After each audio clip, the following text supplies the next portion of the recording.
Good morning, everyone. How's everyone doing today? I'm glad everyone is awake after the party last night. Um, as Megan mentioned, my name is Brian, and I manage DocuSign at Microsoft. I first got into this role about 2 years ago. It actually joined Microsoft 2 years ago. This was actually my first role at Microsoft, and my manager, the very first day that I came into Microsoft, actually told me, Brian, I just have one mission for you. I want you to know DocuSign better than the DocuSign folks so that you can better help the Microsoft teams that want to use your service. So I said, okay. And right away, I had some great CSAs that are actually here today, so they can actually answer some questions. They're waving their hands in the back. So if you have any questions regarding the CSA program, and I'll be talking about a little bit of what they do for us here at DocuSign, or at Microsoft.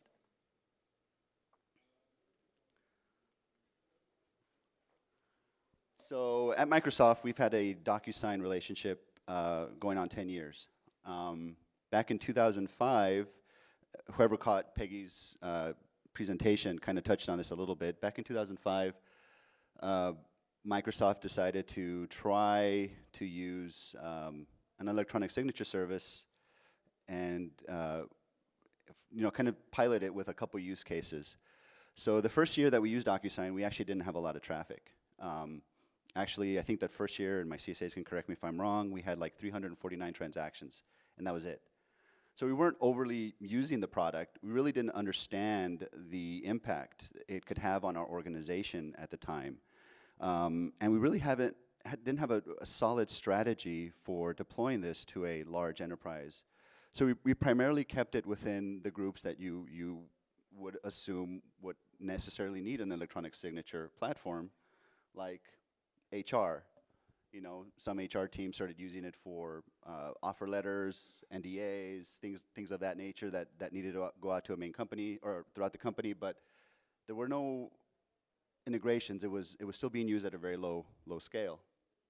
Procurement, purchase orders, one-off contracts all over the place. As you can imagine, at Microsoft being such a large organization, you had accounts kind of started to be stood up all over the place. And quickly, legal started being concerned. They started thinking things like, how do we know what's being used, what's being signed, what's being sent? Can we be sure that nobody's violating our privacy policies? How do we do this? How do we manage this going forward?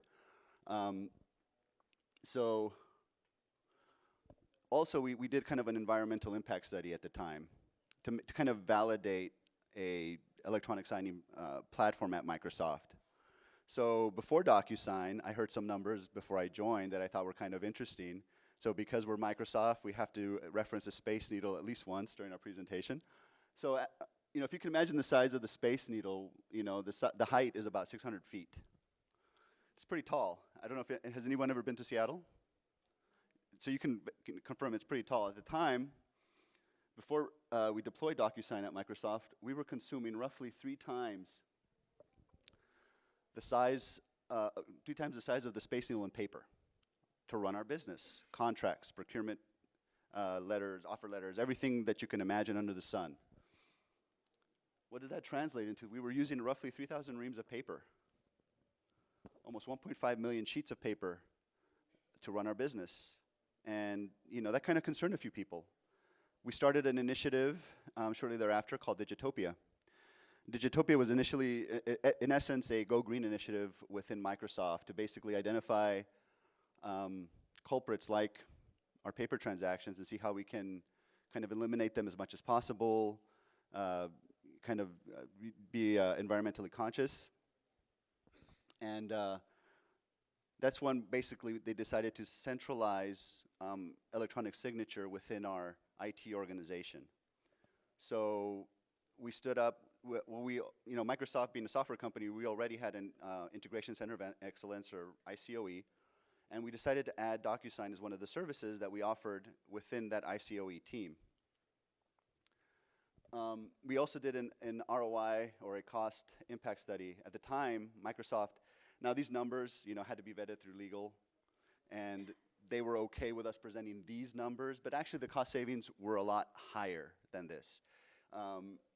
This basically translates into hard dollar savings for us. We didn't take into account like full-time employee costs that it would take to kind of have people scanning, preparing documents, sending documents. A lot of the costs in this estimate is basically around shipping costs, FedEx charges, things that we can actually count relatively easily and nobody disputes.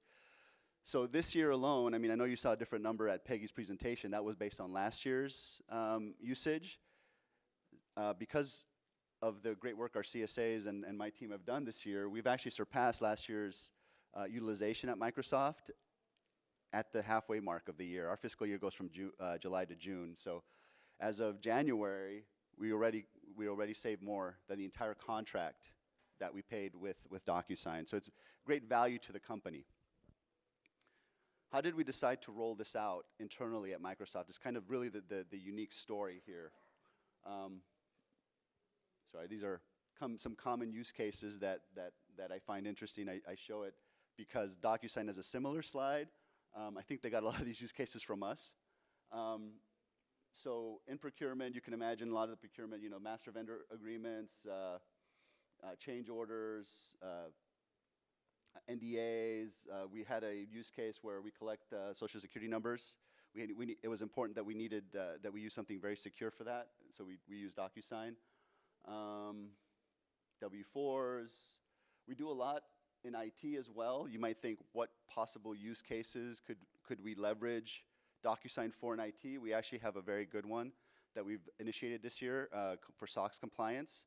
So for release management sign-off, we actually use DocuSign to kind of collect the signatures from the delivery team and get our GM's approval before we release anything into production. So when the SOX auditors, I mean, you'd be surprised how many failures we have for simple things like centralizing evidentiary for our release management so that people can actually go and see where the leadership approved a release before it goes into production. So it's a very big deal for us to have a reliable system that can track that for us. Legal, I mean, that's kind of a no-brainer, right? A lot of legal use cases.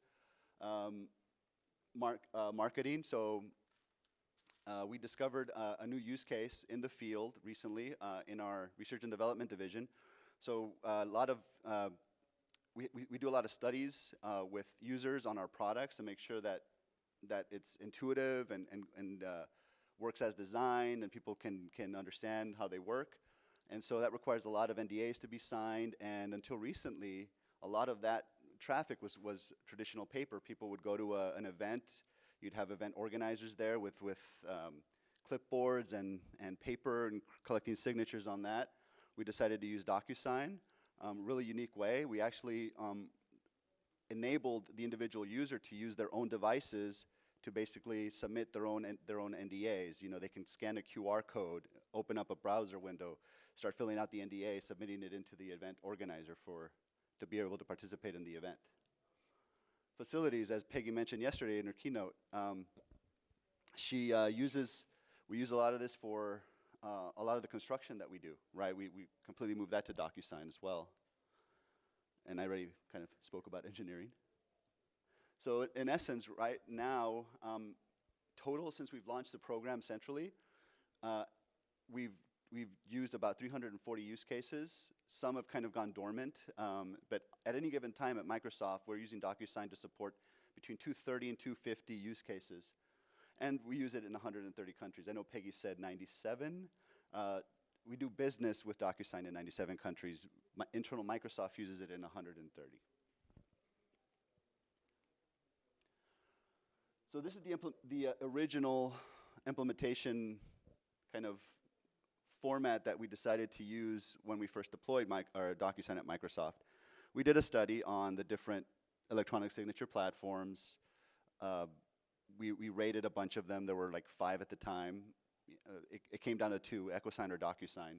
We decided to go with DocuSign at the time because we felt it was easier to integrate because they built their platform on our stack. So we thought when we have to integrate, the connectors will be easy to deploy. So we built a common layer because we really weren't sure at the time, our relationship, how far we wanted to go. So we built our own integration layer, and all these line of business applications that ran our business would actually connect to our eSign layer, and then we would connect this layer to DocuSign to run the electronic signature workflows. And it worked really great. But things started happening. DocuSign started getting better. They started releasing more functionality, more robust functionality, better tracking, better telemetry information. And we couldn't keep up with all the functionality in our integration platform, so we weren't able to expose those new features to our enterprise. So what we decided to do was remove that layer. You know, we said, you know what, DocuSign's a solid tool. It's been working great. Why don't we just have everyone directly integrate so they can take full advantage of all the features and functions DocuSign has to offer. So we threw out the old model and we started a new one. You know, we developed relationships with our Office 365 team, helping DocuSign build connectors so that our employees, our customers can use DocuSign, their workflow through products that everyone uses on a daily basis without having to leave the experience they're in to go do a function that a lot of them might use quite regularly.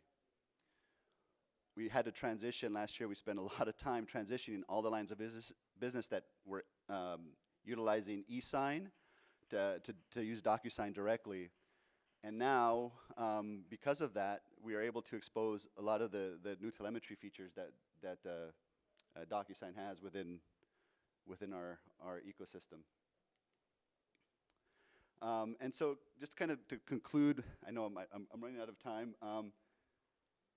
Our journey with DocuSign was slow to begin with. You know, thinking it's a technology company, a lot of people assume we knew what we were doing with this service at the beginning, but we didn't. We were discovering it. It was relatively new technology back then. It actually took us 10 years to get to 1 million transactions. This year, we have a goal to reach 1 million. So we're trying to do what we did in 10 years in one. And DocuSign's been a great partnership. You know, working with the CSAs, standing up my own engineering team to kind of help with all the different integrations has been critical for our success with this service. You know, I'm here if you have any questions. I know we're going to have a question and answer section at the end, but you know, approach me. Tell me your DocuSign story. I'd love to hear how everyone is using it, because I do believe in the product. You know, I could have left and done something else at Microsoft, but I've stayed this long because it's an easy system. It works, and I could see real value and ease of use within the enterprise. So thank you.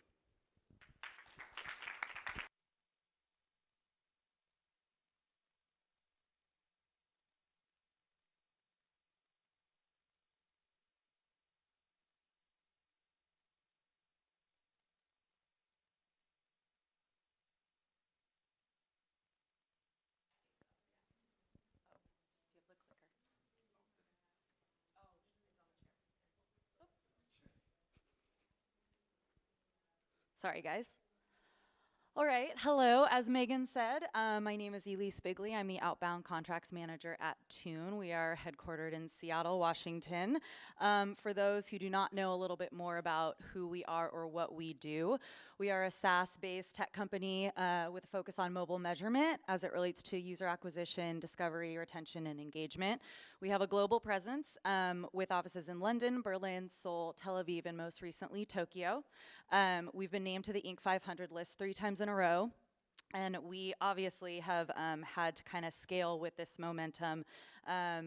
We rely on systems and technologies that can keep us scaling at a fast pace while also remaining extremely efficient. We started in 2009. I joined in 2013. And at that time, there was very little process and procedure when it came to actually optimizing both the sales funnel and utilizing systems and technologies that would actually help us scale. We were a 2-person team. We had a 36-page manual contract that one of the attorneys would actually go through with every single client and redline. And it would take around 2 to 3 weeks to actually turn around a contract. for where we are at today, we've actually grown to a 5-person team. We have a 1-page contract. We have automated our process significantly, and we have a 1 to 2 day turnaround. So how did we get there? How did we do that? Well, I'm going to get to that after this slide. So what we used DocuSign for previously when I came on board, they had just actually switched from EcoSign to DocuSign. I did not have a lot of insight into the product itself and how it worked. So I basically kind of had to become my own DocuSign champion when it came to utilizing the system. We were using it for HR-focused templates, kind of mirroring what Brian said earlier with Microsoft, and then legal-focused templates as well. So to send to client contracts for our sales team, use offer letters, things like that. So where did we want to go? What did we want to try to do when it actually came to optimizing DocuSign for our organization? I wanted to enable the sales team to access old client contracts. As it stood, they didn't have any access to client agreements, so they actually didn't have transparency into their own sales cycle for when it came to upselling, renewals, things of that nature. We wanted to provide autonomy to them to actually be able to own the process from start to finish. So I think every salesperson probably wants the ability to close a contract on their own. Utilizing DocuSign has helped us do that. And we wanted to create a seamless experience for both internal Tune teams as well as our external Tune clients. So how did we want to get there? How did we kind of actually want to make this work? We needed to implement it, so we needed a company-wide adoption of DocuSign because we were growing way too quickly to remain efficient and scalable under our current process. And we actually wanted to integrate it. So we were unknowingly kind of paying for features that we hadn't yet utilized, such as DocuSign for Salesforce, as well as ensuring that our automated contract solutions utilize DocuSign so that we could optimize and be efficient from that perspective.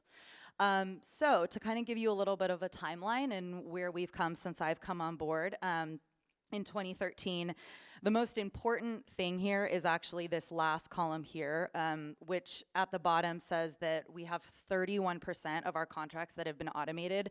DocuSign has actually helped us achieve that goal. DocuSign, as I mentioned, is integrated into our automated contract solution, which is built out of Salesforce. So DocuSign is directly responsible for helping us close 31% of our contracts that had absolutely no human touch whatsoever from either my team, finance, or even a sales director.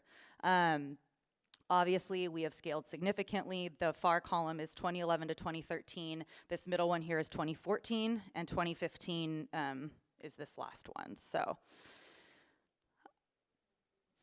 And lastly, what I kind of wanted to touch on here was DocuSign directly helps us at Tune complete our DO initiative within the Tune code, which stands for Collaborate, Optimize, Do, and Evolve. I'm actually, as Megan mentioned, making it my personal mission to ensure that every single salesperson at Tune is a DocuSign champion and is able to use it on their own.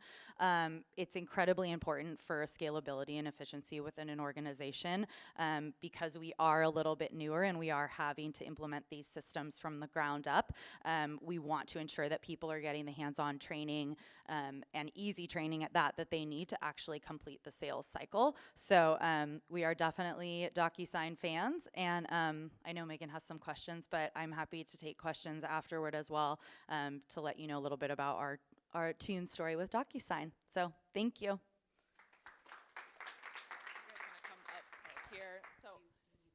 No, I think we're just going to open it up for questions, Q&A. Does anyone have any? You guys want to come on back up? Don't be shy. All right. Well, I will ask a couple questions. So it would be interesting to hear for both of you kind of how do you prioritize the next use case, and how do you really, what do you decide what's next from Microsoft and Tune, I guess? For me, we try to determine which use cases will have the greatest ROI and business impact for our organization. I mean, it's not to say that we don't address the smaller use cases or the less impactful ones, but we do prioritize them.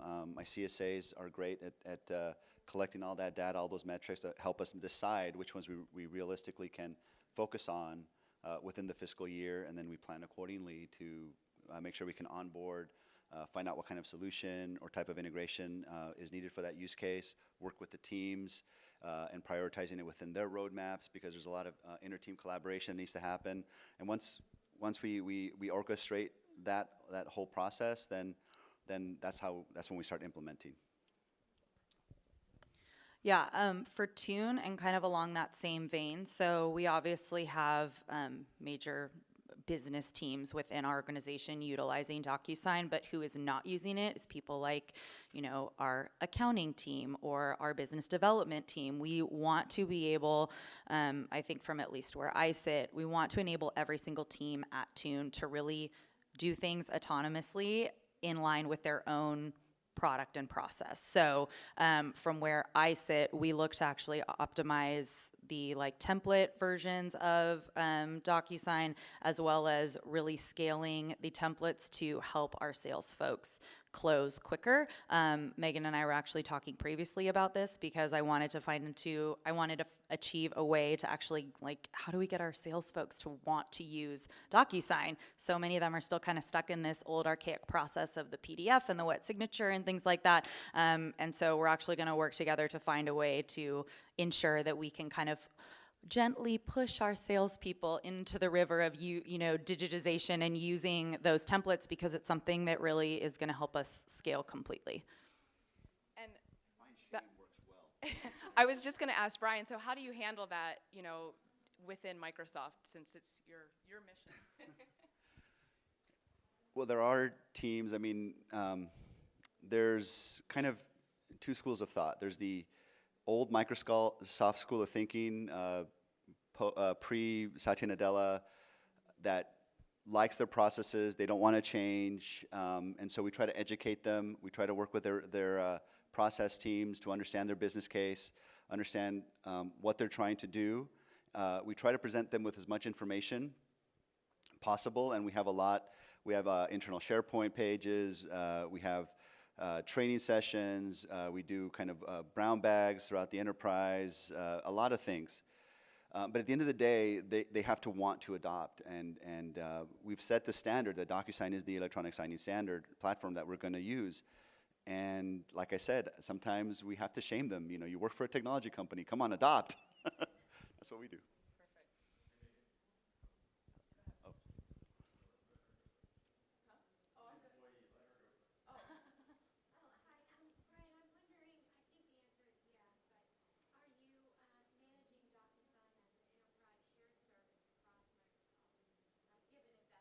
Yes.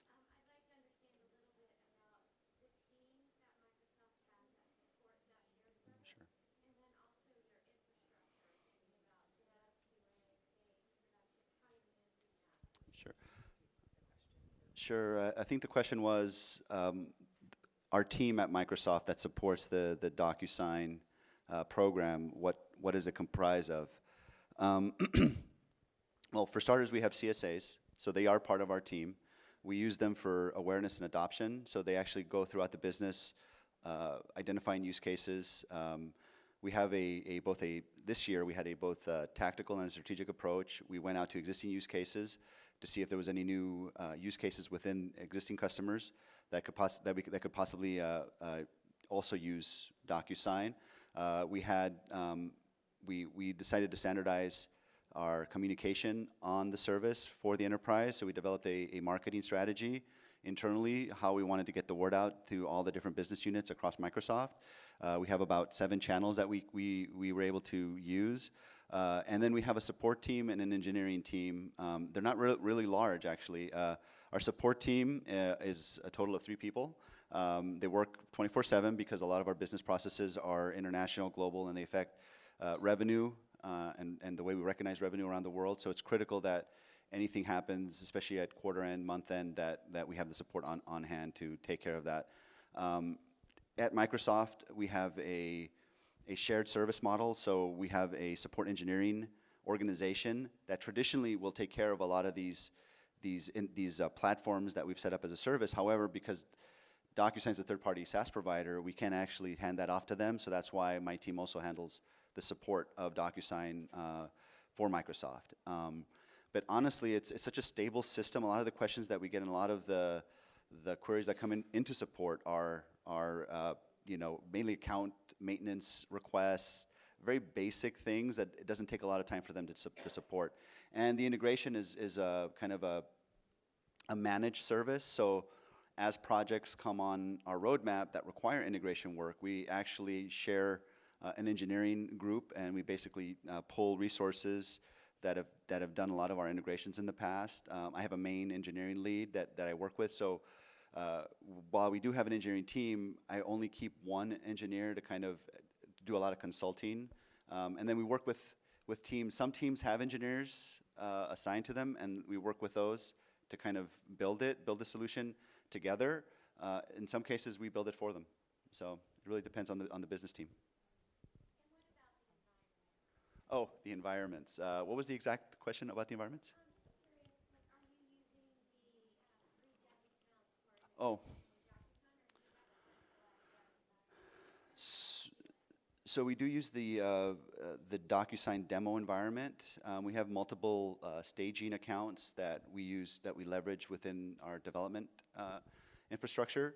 And as engineering progresses and is about to go production live, we actually migrate that account over to the production DocuSign environment, depending on which region of the world this product will support. And then we work with the certification folks on the DocuSign side to certify our integrations with them. Did you have a question?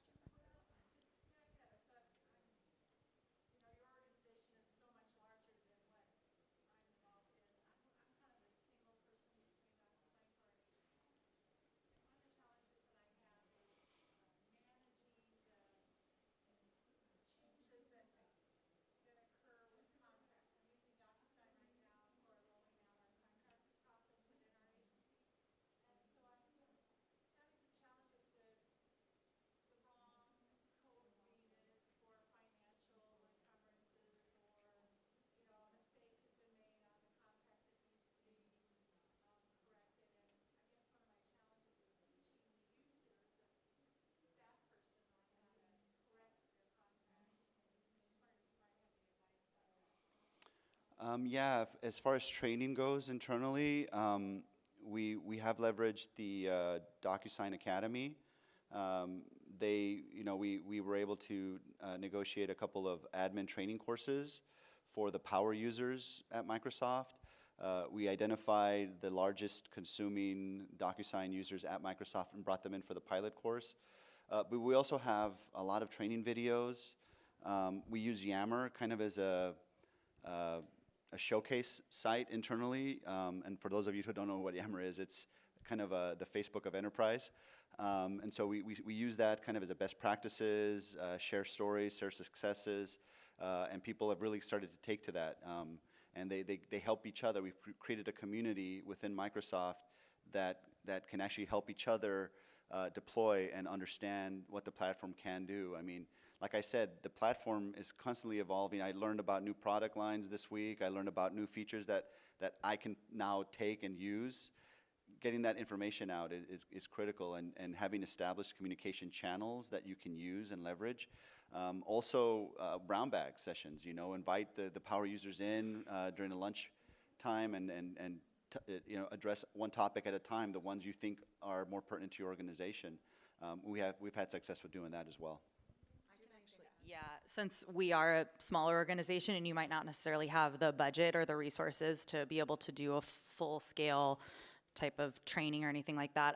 I've actually written a lot of my own documentation. I know that sounds probably really daunting, but we have an internal hub, as most companies do, where employees can access a variety of information, and one of the pages we have is dedicated to sales operations, and I've written out documentation on how to correct something in DocuSign, how to reassign. I've even gone so far as to kind of come up with my own email templates that salespeople can send to their client to be like, hey, this is how you change something, this is how you do it. And also on that same vein, the training, I think even internally is huge. I mean, I do a lot of like one-on-one, we use Blue Jeans, for example, like screen shares, things like that to actually walk people through, because it does get very kind of exhausting and it's gonna take a little while. You know, there are a lot of kind of tips and tricks that are in there throughout the way. So I would actually recommend kind of like going through it yourself, listing out the steps and then doing some one-on-ones. Thanks. Go ahead. Yeah, so we went live with DocuSign in September, and one of the benefits that we see with using the tool is that we don't have to get IT engaged to do a lot of things for end users, right? But the use case that I see repeated across the university is just that we're taking a Facebook form, we're creating a template, and we're using that template a number of times. Um, from what I'm picking up at the conference, it seems like the next step to really, take DocuSign and kind of polish it up a little bit more, make it a little more professional, really involves getting engaged with developers and using the API. I just wonder if that's your experience as well, or if there's something in the middle there where, because what we're really trying to do is enable end users to take control of their own destiny, right, without letting them run rampant. So the nice thing about the DocuSign APIs and the product itself, DocuSign, from what I understand, correct me if I'm wrong, but the way I understand the platform is that the web console is actually built on top of their own APIs. So in other words, it's a subset of all the total features that DocuSign can actually provide your enterprise. And so oftentimes, I mean, we have a common core of features and functions that are interesting to us. So we primarily use those to integrate in our different platforms to run our business. But I'm big on automation, and we do have the budget to do a lot of automation. In your manual processes, not that they're wrong or don't work for smaller organizations, I think they work great. I like to make sure that a system is as foolproof as possible, just because of the sheer size of and the user base that we have to deal with.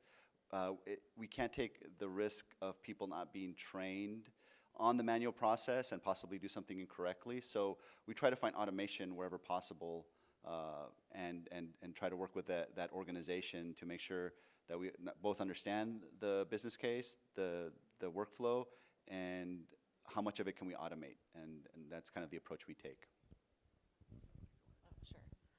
I have not touched the API. I don't even really know what it does. So from where I sit, I have not had to have, knock on wood, the, DocuSign technical team come in and actually try to reboot anything. Now, I can't speak for our sales operations manager because she also completely runs the Salesforce system within our company, and we really, really rely on DocuSign's integrations when it comes to automating our process for DocuSign with Salesforce, DocuSign for Spring CM, things like that.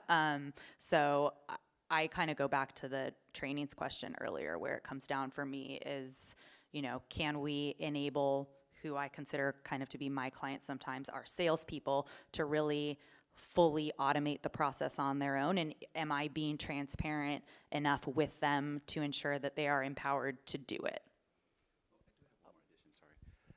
There are other third-party apps, so if you don't have a big engineering budget, I'm not saying everyone's the size of Microsoft, so there are a lot of third-party workflow providers that can automate a lot of what most people need their DocuSign flow to do.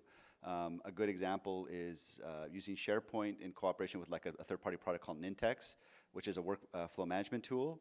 They have a great integration with DocuSign. Some of our teams at Microsoft actually use Nintex in SharePoint to kind of automate their process without spending a lot of money on engineering resources to get that done.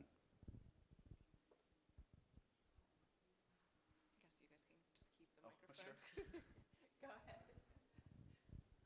One of the things I enjoyed about Peggy's presentation yesterday was the idea of using DocuSign as an employee benefit, so that school commissions, letters, or doctors' request for information could be used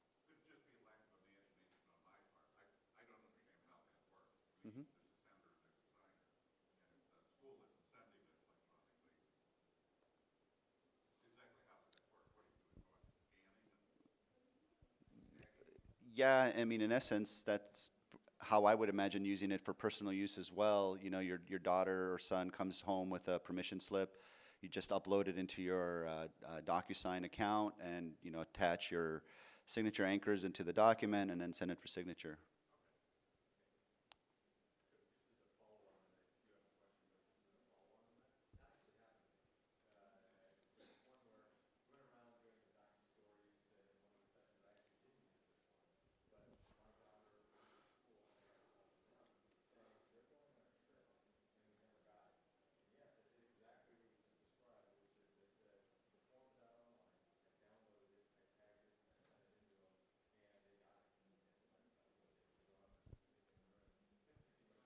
Yeah, I really like the idea because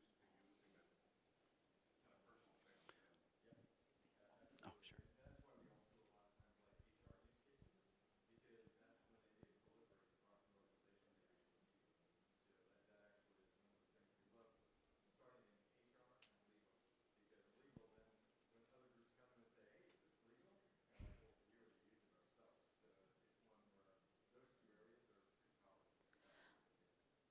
And to add on to that, actually, I don't know if anyone in this session was in the session yesterday with LinkedIn and Salesforce, but the speaker for Salesforce actually mentioned that, he was it's in the APAC region, it's very difficult to get electronic signatures because they have a very different cultural process when it comes to actually obtaining those, which we have experienced firsthand multiple times, and we get copies of contracts like 4 weeks later after they have signed. But it's hugely helpful for our CEO, who is the only authorized signatory of all client contracts, when we can utilize it for him, especially when he's traveling, because at the very least, we're still able to send it to him on his own, and then the client will at least receive a carbon copy that they can then print out and wet ink according to their own. So we're still able to be in line with our own process and procedure while not inundating sales and even our client to have to print out and scan and do all those additional things.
I actually asked that exact same question in a session yesterday to Salesforce and LinkedIn speakers because I wanted to know how to drive adoption. I mean, at the end of the day, I don't know how many of you are actually like the contract managers or at your companies or kind of own this process to be able to implement it across your organization. But to the extent that you are, yeah, it's kind of an uphill battle.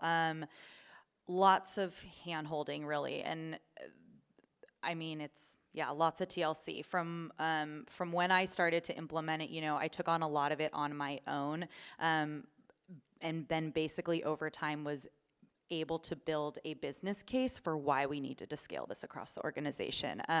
There's a lot of kind of data analytics out there that you can utilize to push certain metrics to build, graphs and things like that to actually show your boss or your CEO even, hey, this is how much time I am spending on this manual process. If we can get our sales folks to actually implement this and do this on our own, it's gonna save X amount of time within the legal team, the finance team. You really need to build, I think, a business case surrounding why it's so important. And actually, another great tip that I heard yesterday that that LinkedIn is responsible for mentioning was she said she actually went into the DocuSign platform and looked at each salesperson and was able to determine what the percentage of time they were utilizing DocuSign for. So for instance, like 25% versus 90%. And then she actually went out to everybody under 25% and said, hey, why aren't you utilizing DocuSign? This sales executive was able to close 90% of his or her deals, you know, utilizing this platform. And so kind of asking the why then I think sheds light on, oh, I didn't realize it actually helped that much. Because they think that, oh, it's gonna take me 5 minutes to do this. Well, it's gonna take you 5 seconds to send it through DocuSign. So those are kind of like my 2 main points as to how you could probably do that within your organization. It didn't work so nicely for us. When I first came in and the CSAs recommended this, I recommended this to my leadership. Why don't we create an electronic signing mandate? Coming from the top down to all employees. Well, apparently the culture at Microsoft is one of rebellion because mandates just simply do not work at Microsoft. People like to do their own thing. They like to a lot of alpha personalities in our organization. And what we ended up having to do is strategically looking for opportunities to really build enough critical mass that we could start creating a champion pool, people actually vouching for the service within Microsoft. Eventually, that momentum started reaching the upper echelons of our organization, and DocuSign even became one of the topics of one of their executive retreats last year. Not necessarily a good way. They were looking at ways. They're very busy people, as you can imagine, and they live a lot of their day within their email. They were looking at ways to reduce email traffic, and so they wanted to identify services that were generating a lot of email. And one of the executives raised their hand and said, "DocuSign? Why do I have to get an email to say I have to sign something? Then immediately after signing it, I get another email saying I signed it." I go, "I know I signed it. Why am I getting an email saying I signed it?" They just couldn't grasp that. So we were able to kind of work with their executive CIO team to help build a platform that was pleasant to the executive team. That drove a lot of enthusiasm from that organization, and our chief financial officer is actually in the process of kind of mandating it to her entire financial organization as a result of that one use case. So my recommendation is go within your organization, find that one low-hanging fruit that you can grab. It doesn't have to be a high volume, it doesn't have to be overly complicated, but that will get the right visibility and execute it as perfectly as possible so they can actually see what you're doing, and then based on that, kind of keep that momentum going to help drive adoption from the top down. Anyone else?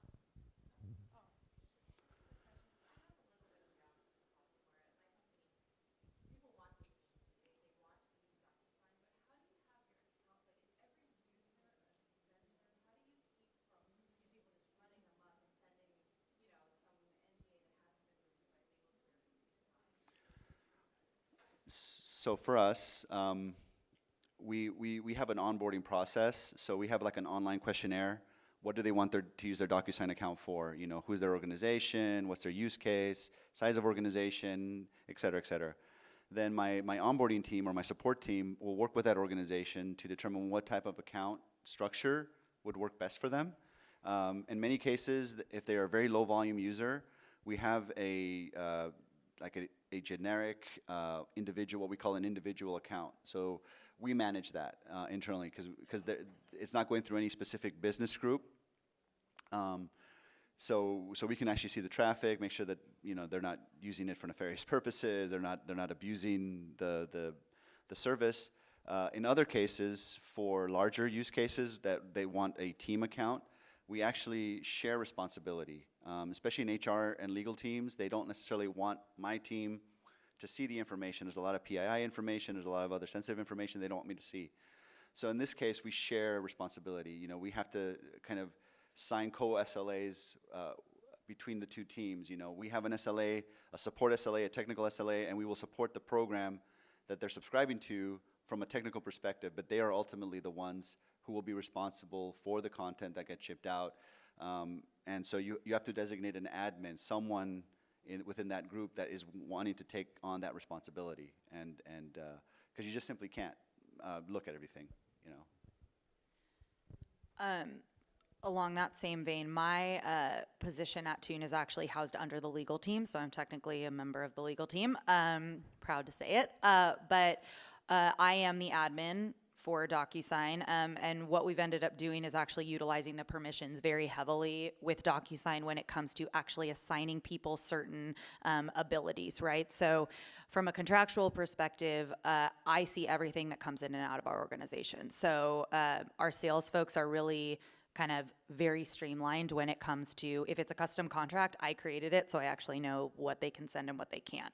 And they can send it, and that's fine. When it comes to things like NDAs or standard templates of that nature, we actually have our templates created on DocuSign that they have permission to send. They've been pre-approved, might already be signed by our CEO, and then we know that that had come through us. So we actually require that finance and legal are CC'd on all type of client contracts that come through. So if something were to slip through the cracks, like if they were able to upload an NDA or something, we would immediately know that it wasn't our paper, and then we'd kind of have to deal with that after the fact. But a great way to kind of mitigate that is to say, hey, we already have all these templates in DocuSign for your use. Go ahead and just send ours. And most of the time, that's actually what ends up happening as the default. Go ahead. Yeah. How do you organize such massive accounts? Like we've got about 500 independent salespeople that sell in homes, and we're trying to figure out a way to implement DocuSign and get it adopted by everybody. But I don't want 500 people in there that own templates in there, and I don't want to manage 500 or 1,000 templates for people. How do you organize your accounts to accommodate the number of people that you're dealing with? Sure. We try to group people within a similar use case. So in your scenario, if these 500 people report to the same organization structure, then you might want to think about maybe possibly, you know, but they tackle different verticals in the business. Maybe create subgroups within your account. And actually, I'm working with DocuSign to kind of do augmented permissions for administrator privileges, where actually it would limit one administrator per group within an account, so they can't see other templates and other groups within your one account, right? If you want to keep the one account dynamic. And then within that group, you can assign just one admin whose sole responsibility is to be responsible for the templates, as an example, over that, and control user access to their one group. Or you can kind of decide, as you being the main admin for the account, you just handle user access, but you designate this one admin to manage the templates, because managing the content of a template is a very litigious matter, and you want to make sure that it's signed off by the right people. I personally don't take that responsibility on my shoulders. I do depend on our legal teams in cases of like that to make sure that whatever is being sent out is approved through the right channel. So you might want to kind of share responsibilities within your organization. Okay. Well, thanks everyone. If you have more questions, you guys would feel it. You guys all had great questions, so thank you. I think it's lunchtime. Yep.